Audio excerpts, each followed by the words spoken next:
तो नमस्कार साथियों, आज के इस वीडियो में हम लोग जानेंगे दो चर वाले रैखिक समीकरण युग्म का हल।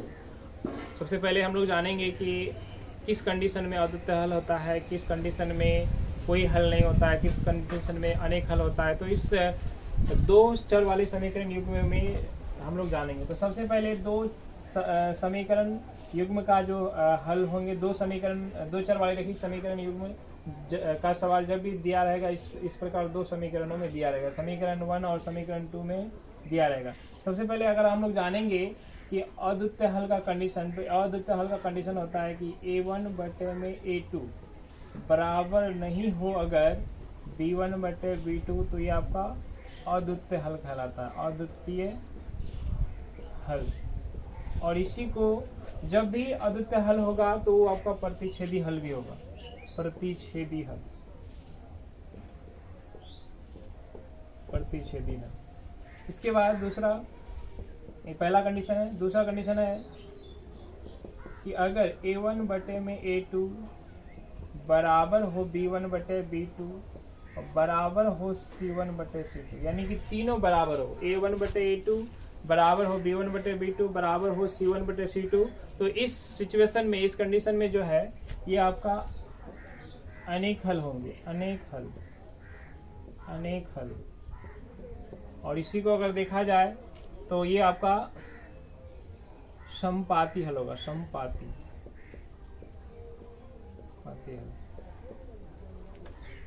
और तीसरा है a1 बटे a2 बराबर b1 बटे b2 बराबर c1 बटे c2 बराबर नहीं हो, a1 बटे a2 बराबर हो b1 बटे b2 बराबर नहीं हो अगर c1 बटे c2, तो इस कंडीशन में इस हल को हम लोग कहेंगे कोई हल नहीं, कोई हल नहीं।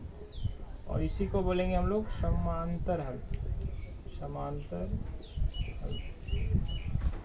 तो इस प्रकार से हम लोग जानेंगे कि किसी भी दो चर वाले रैखिक समीकरण युग्म के हल को अगर पूछा जाए तो इस तरह से हम लोग जान सकते हैं कि a1 बटे a2 बराबर नहीं हो b1 बटे b2, तो ये आपका अद्वितीय हल होगा। a1 बटे a2 बराबर b1 बटे b2 बराबर c1 बटे c2 हो, तो ये आपका अनेक हल होंगे। और a1 बटे a2 बराबर हो b1 बटे b2 और बराबर नहीं हो अगर c1 बटे c2 के, तो ये आपका कोई हल नहीं होंगे। इसके बाद कभी कभी पूछा जाता है कि संगत हल और असंगत हल के कंडीशन क्या होते हैं। ठीक है, तो संगत और असंगत के कंडीशन को इन्हीं में से जो है निकालना पड़ता है। ठीक है, तो सबसे पहले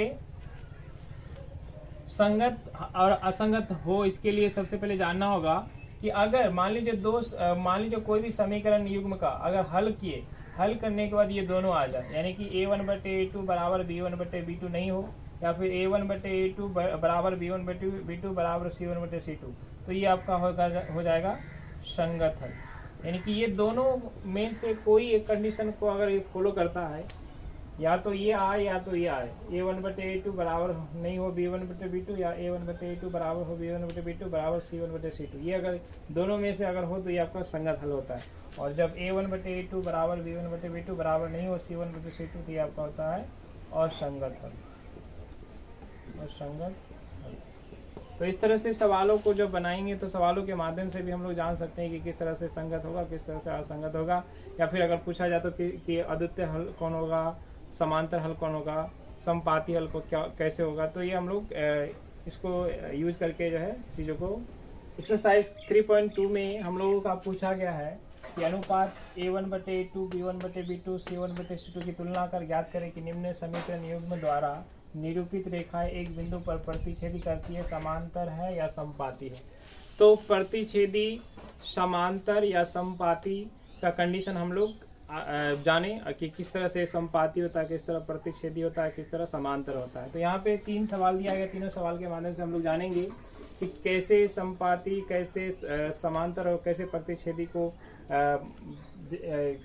सवाल को हल करेंगे। तो सबसे पहला नंबर में है 5x माइनस 4y प्लस 8 बराबर 0, और दूसरा समीकरण दिया है 7x प्लस 6y माइनस 9 बराबर 0।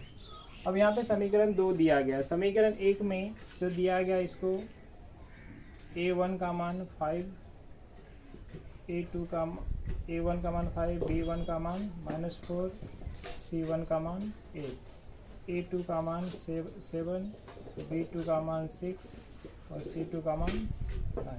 तो सबसे पहले यहाँ हम लोग जांच करेंगे कि A1/A2 का मान यहाँ पे 5/7 है और B1/B2 का मान है -4/6। तो देख ले रहे हैं हम लोग कि A1/A2 का मान 5/7 है, B1/B2 का मान -4/6 है। तो यानी कि A1/A2 का मान बराबर नहीं है ये B1/B2। अतः इसका जो हल होगा, अतः इनके हल जो है प्रतिच्छेदी है, क्योंकि यहाँ प्रतिच्छेदी का कंडीशन हम लोग जानते हैं कि A1/A2 बराबर नहीं हो अगर B1/B2 तो वो आपका प्रतिच्छेदी हल होता है। ये सवाल आपका प्रतिच्छेदी हल है। अब दूसरा जांच करते हैं कि आखिर ये दूसरा फिर क्या है। दूसरा नंबर में है 9x + 3y + 12 बराबर 0। उसके बाद 8x + 6y + 24 बराबर 0। तो यहाँ पे A1 का मान 9, B1 का मान 3, C1 का मान 12, A2 का मान 18, B2 का मान 6, C2 का मान 24। यहाँ पे जांच करेंगे A1/A2 का मान देख रहे हैं 9/18, यानी कि इसको काट के 1/2। B1/B2 का मान हो जाएगा 3/6 यानी 1/2 और C1/C2 का मान हो जाएगा 12/24 यानी कि 1/2। तो यहाँ देख ही रहे हैं कि A1/A2 बराबर B1/B2 बराबर C1/C2। तो ये तीनों जब बराबर है तो ये आपका हो जाएगा समपाती हल। और तीसरा नंबर देखते हैं कि आखिर ये कौन सा हल है। तो तीसरा नंबर में दिया है A1 का मान हो जाएगा 6, B1 का मान हो जाएगा -3 और C1 का मान 10, A2 का मान हो जाएगा 2, B2 का मान हो जाएगा -1, C2 का मान हो जाएगा 0, C2 का मान हो जाएगा 9। तो A1/A2 जब करेंगे तो 6/2 यानी कि 3/1 होगा। B1/B2 जब देखेंगे तो -3/-1 निकट हो जाएंगे 3/1 और C1/C2 हो जाएगा 10/9। यहाँ देख रहे हैं कि चूँकि A1/A2 बराबर है B1/B2 बराबर नहीं है C1/C2, तो ये आपका समांतर हल हुआ। तो इस प्रकार से हम लोग सवालों को जांच करके देख सकते हैं कि कौन समपाती हल है, कौन समांतर हल है और कौन प्रतिच्छेदी हल है।